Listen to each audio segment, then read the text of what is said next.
Bonjour à tous, aujourd'hui un petit déballage d'un kit envoyé par Gearbest, c'est le Dubai 210, une frame pas chère à 150 € avec quasiment tout sauf le FPV. Donc c'est livré avec des moteurs IMAX 2205 2300 kV, j'ai pu vérifier en ligne, c'est bien des officiels, ils sont toujours super bien fournis avec plusieurs longueurs de vis en M3 et un petit outil, des moteurs que j'ai sur mon Vortex que je valide, hein, j'aime bien ces moteurs, sont assez puissants et un bon rapport qualité-prix. Ils sont vendus par 4, 2 horaires, 2 anti-horaires. Et derrière on a une frame, donc c'est une copie de Luminaire 210. C'est une grosse copie bien faite. Elle est assez classique, hein, il y a pas mal de monde qui l'ont. Je la trouve bien coupée, je vous montrerai un peu après. C'est livré avec des colonnettes alu et visserées M3. Bon, ça a l'air bien coupé, le carbone a l'air vraiment du carbone, on voit que c'est pas trop blanc sur l'épaisseur.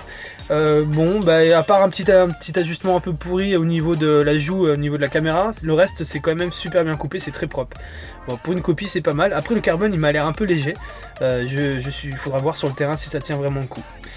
C'est livré avec des Hawk Day, des copies de je sais pas quelle marque, hein, je pense que c'est du Gemfan en Bullnose 545, je sais pas quoi en penser, on verra bien. Derrière il y a une F3 Racing SP, donc sous la marque Hawk Day, mais c'est une copie comme on connaît bien sur Gearbest, et elle est full, donc j'ai ça sur mon R1, je veux voir si, moi j'ai des originales, on va voir si c'est aussi bien ou pas la copie, c'est ma grande interrogation sur ce projet. Voilà, donc je vous montrer comment on le câble justement avec tous ces petits connecteurs. Derrière on a un petit PDB, une plaque de distribution de courant qui permet d'alimenter nos 4 ESC en même temps, donc le 12 volts et le 5 volts, on voit les deux régulateurs, et Matek, hein, ça c'est ce que j'ai sur une de mes machines en R1 qui tient bien. Moi j'avais vraiment pas vendu grand chose, je pensais qu'elle allait cramer bien plus tôt, et tient le coup pour l'instant. Et là c'est la grande interrogation de ce kit, c'est qu'est-ce que vaut ces BL Mini 20 A. C'est des ESC que j'ai pas eu beaucoup de retours sur internet, j'ai vu des choses sur RC Group, donc je vais les vérifier. Ils sont One Shoot 125 BLLI, on va voir jusqu'à où on peut les mettre à jour ou les tuner, à voir.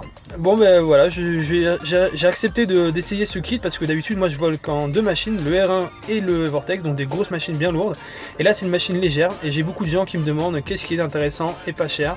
Ben on va bien voir ce que ça donne. Mais pourquoi il fait ça là? Parce que tu montes ton quad, t'es bien là, carrément normal quoi. Faut profiter de la vie, hein. Normal. Je pense que c'est le mot. Et Pablo, quand est-ce que tu sors ta frame perso? Ben, moi ma frame perso, tu la commercialises surtout. Commercialiser, ben, ça va être compliqué parce que le R2 que je vais fabriquer, si ça intéresse des fans, j'aimerais bien le monter et le revendre avec un stage de formation. Mais il faudra d'abord demander l'autorisation à Parrot et voilà. Un jour je le ferai, oui.